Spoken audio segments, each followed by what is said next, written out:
Imagine, right now, in one instant, the money in your wallet, checking, or investment accounts could purchase only 1/10 or 1/100th of what it could yesterday.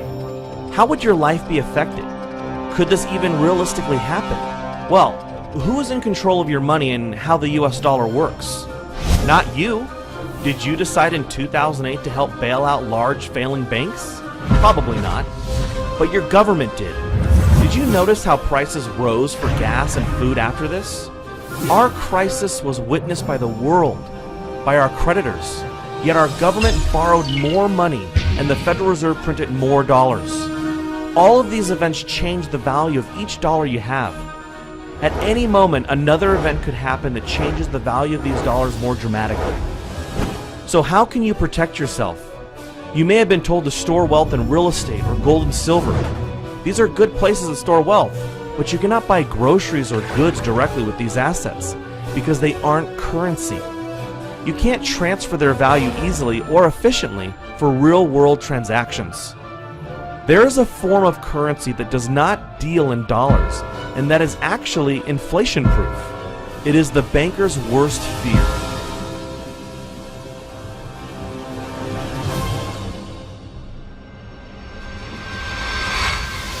Why is gasoline so expensive? Telling us which food brands are ready for the uptick in costs. The United States has just lost its top-notch AAA credit rating.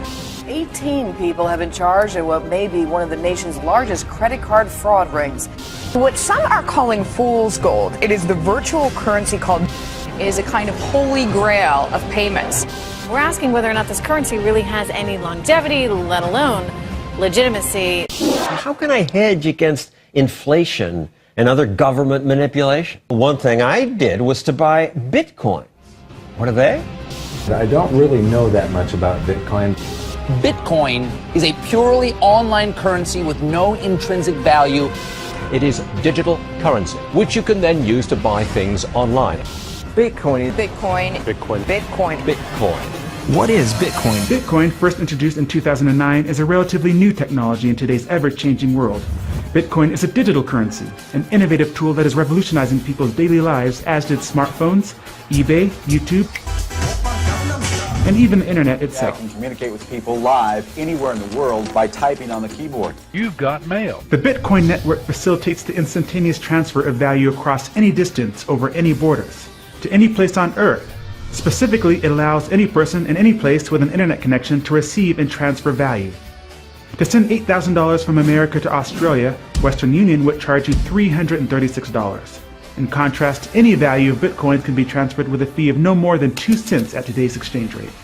Besides being able to transfer wealth instantly, Bitcoin is highly valuable because in its specially designed software, the supply of currency units, also called Bitcoins, is increased at a steady rate. New Bitcoin creation will only cease in the year 2140 with a total of 21 million Bitcoins. As of September 2013, there exist in circulation over 11.5 million Bitcoins, over half the total supply that will eventually be mined.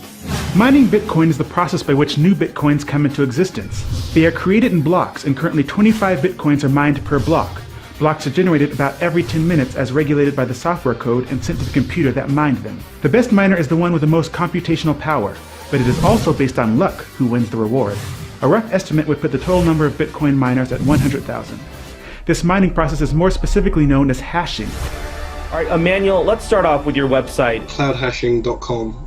When did you get the idea to create a hosted mining cloud hashing service? When my wife decided to throw all my computers from the attic. So I started off mining Bitcoin using computers. So I had a few computers sitting around and running permanently so the guests could not come around and spend time just because the room was super hot. They'll get a heat stroke. And at the same time, it was just costing a lot of money for electricity. So I invested in ASICs. Then upon my investment in ASICs, I had friends who were interested. So at that point I thought, they weren't computer literate, so I thought, let me manage it for them. So upon doing that, it kind of spiraled into a business. And, we launched Cloud Hashing in April this year. And we've been selling what you call Bitcoin mining contracts ever since. Did it bother you that we don't know who created it? I first heard about it in 2010. Well, I didn't think it was a great idea because I just couldn't see how it could take off into the mainstream. And lo and behold, 3 years later, the value just skyrocketed, and I thought, oh my goodness, I missed out on a golden opportunity at the advent of something great here. I think the very fact that I didn't know who created it kind of raised a lot of questions. I mean, but realistically, that didn't matter. The maths itself and the proof of work concept itself, it's a super secure currency. It may be hard to trust such a new, strange, and exciting system like Bitcoin. Some, mainly computer technology enthusiasts, already see Bitcoin as more secure than email, online banking, and your E-Trade account. So what made you say, you know what, I'm going to trust Bitcoin? Well, that's a great question. Do you use the internet? I do. Do you trust it? I pretty much have to. You trust the internet. You don't necessarily trust everybody on the internet. No. Right, but you trust the internet. You trust that you go in and type in on your browser and you get to walmart.com. You trust that's Walmart or whatever. Yeah. And there are legitimate actors on the internet, right? Like amazon.com. I'm sure you bought stuff there. Mm-hmm. Well, Bitcoin is very similar. It is computer code that's a protocol. Like email, a person would not normally assume anyone in this case can see, delete, or otherwise access their email account without their permission and password. There is one exception in that your email provider could shut you down or even spy on you at the NSA's request. Why should people start taking a serious look at it who want to get off the government's radar? I think it's a very important thing. One thing that we don't really fully appreciate is the level of surveillance that we're under. And now all of your transactions are being databased, archived, stored, and they're going to be searchable forever. And you don't know who's going to be in power in 4 years or 8 years or 20 years. And you don't know what they're going to do with that information. And so why even have that information appear there in the first place? Bitcoin allows you to take control of that and to have it not even appear. This brings us to the topic of centralization. Bitcoin is decentralized. This means there is no central authority that can stop any specific Bitcoin transaction, and the same goes for the Bitcoin system as a whole. No one can lock or freeze a Bitcoin wallet or address, unlike a bank account. No one can arbitrarily create more Bitcoins than the software program was designed to make. No one can change the software without the majority of the entire network of users accepting a change. Programmers of the Bitcoin software are thus limited in their scope of changes to what the market is driving. Max Wright, he wrote a book called Bitcoin Revolution. A lot of people are fearful that the government's going to attack it. With regards to resisting government violence, I think Bitcoin is a really, really unique, to me it's a unique currency in all of history. It's never happened before. So the analogy that Bitcoin advocates use is with regards to Napster. We all know Napster was a great file sharing tool, but it was run out of a central server in a company. There was a CEO to harass, there was a company to harass, and the government can send in men with guns and force them to unplug the server. Service is over. Bitcoin, in the same way BitTorrent solved the problem for Napster, it was decentralized and there was no one to harass. There's no you have to put a policeman in every bedroom in every house in the country or the planet to bring down BitTorrent. So too with Bitcoin. There is no one to harass. There is no CEO. It is a distributed peer-to-peer network that authorizes and guarantees the sanctity of the network. And so for that reason, it is incredibly resilient to violence. And I find it very, very interesting that at a time when we're going to, my expectation is we're going to go through a currency crisis and currency wars like we've never seen before. I'm here with Jim Rickards. He's the author of Currency Wars. I'll just throw it out there. Bitcoin, what are your thoughts? One of my least favorite topics, because I'm very skeptical of Bitcoin, but I've actually read the technical papers. I've spoken to a lot of people about it. It is cool technology. It's good encryption, the blockchain method of validating, the fact that it's decentralized and dispersed. You can fire a drone missile at a Bitcoin server and it doesn't matter because there's another one over here that's got the blockchain and they can validate. So I understand all that. It's cool stuff, and it does attract libertarians, and it does attract technophiles. Now that you know what Bitcoin is, you should recognize how digital currency is a threat to the current banking system and institutions. In 2008, bankers profited from the very financial crisis that they created. Imagine you had the opportunity to not participate in a government-monopolized currency system. Bitcoin can be your way out of the corruption. The banks will hate it, but they can't stop it. Bitcoin can solve a multitude of problems. Firstly, inflation. Our current money supply continually grows because it is based on debt and continual government overspending. The US money supply has actually multiplied over 10,000 times in the past 200 years. This explains why purchasing power has significantly lowered. why Coke in 1959 cost a nickel and is now about 20 times that. The supply of bitcoins has only increased at a specific rate that won't change. This means that it is inflation-proof. Bitcoin also prevents theft. If you hold cash, not only would you worry about someone stealing your wallet, but the government has been known to confiscate cash at airports and during police stops. I had an encounter with the TSA, the Transportation Safety Administration, in which they not only wanted to know who he was, who did he work for, how did he get the money that he had on him, and what did he plan on doing with that money. $4,700? Yes, sir. Why do you have all this money? Back in 2012, Mishra's friends, Rajesh and Marina Derry, were driving her cash across country when Nebraska state troopers booked them for speeding. Officers then got permission to search the car. In the back, they found 2 bags filled with cash and arrested the Derrys, believing the money was ill-gotten. You cannot steal bitcoins in a Bitcoin wallet without knowing someone's password. You can copy and store your wallet in an unlimited number of locations and access it from anywhere with internet access, just like email. With Bitcoin, it is much easier to move your money, as we noted earlier. It's also easier to keep your transaction private should you want to remain anonymous from your peers or even the government. Your name is not connected to your Bitcoin address unless you choose to through a third-party service that uses Bitcoin. The government would need to know and control the entire internet to track or stop Bitcoin payments. Lastly, a great benefit for Bitcoin is the ease of starting your own business. You can set up a Bitcoin address to receive money for products or services within seconds, versus trying to comply with all your country's regulations, creating a bank account, etc. You also don't have to worry about fraudulent payments, because Bitcoin transactions are irreversible. Your business would not have to pay large fees to credit card companies either.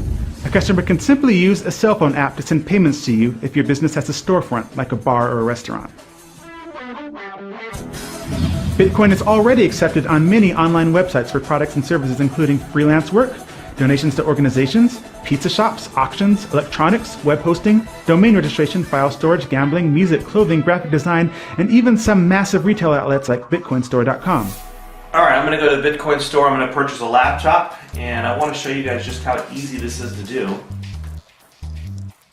You can have a lot of items on here, but we're going to pick laptops because that's what we need.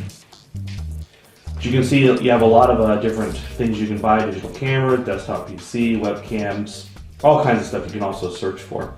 But we're looking for a new laptop.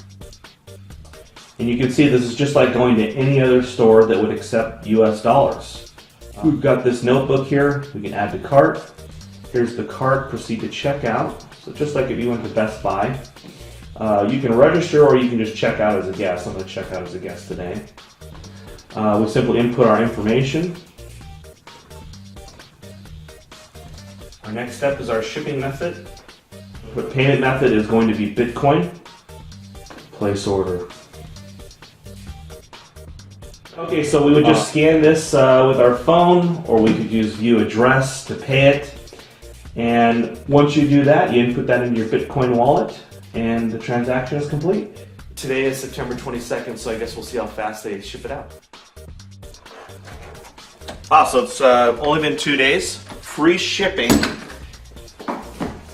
We ordered it on the 22nd of September, and we received it on the 24th. You've got all your accessories, brand new. Yeah, same price as Amazon. I didn't pay anything extra for it. It's perfect. That was easy. Let's see what else I can do with Bitcoin. Alright, so I'm on bitmit.net and I'm going to sell my old TV. A lot of my friends and stuff were giving me crap, so I ended up getting this new TV. I've had this TV for, 10 years now. It's a 62-inch.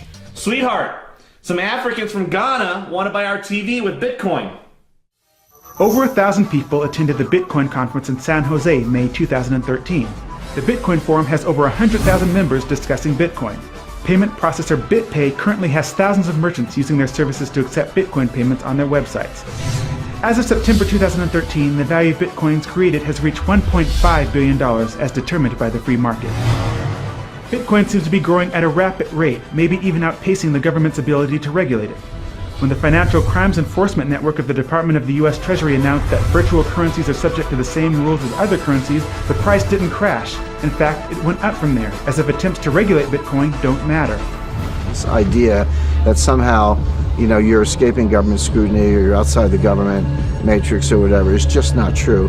Mt. Gox was, attacked by the government. Of course, the Silk Road, now arrests have been made. So the government's watching everything you do. So. There were a lot of exchange popping up, and they started getting hammered. And with all the laws and banks closing their accounts and stuff like that, and that made it difficult. But then in comes local Bitcoins. They let individuals advertise whether they want to buy or sell, and those individuals hook up with each other. And that's making it a lot easier. Buying Bitcoin is getting easier. Selling it, I guess, is getting easier too. There's no reason in the world that a privately issued currency couldn't be issued and serve maybe even better, because it's totally beyond the temptation of politicians to start meddling with the rules. Yeah. It's beyond the reach of political temptation. Now, picture a world where you are in control of your money, where you're free to spend any amount, small or large, anywhere in the world, and your identity is safe. Your money cannot be diluted by government creating it out of nothing and then giving it away to banks, special interests, towards wars, or in foreign aid. You can help stop selfish banking interests. You can shape your destiny. And we don't even have to end the current system. We just merely need to bypass it.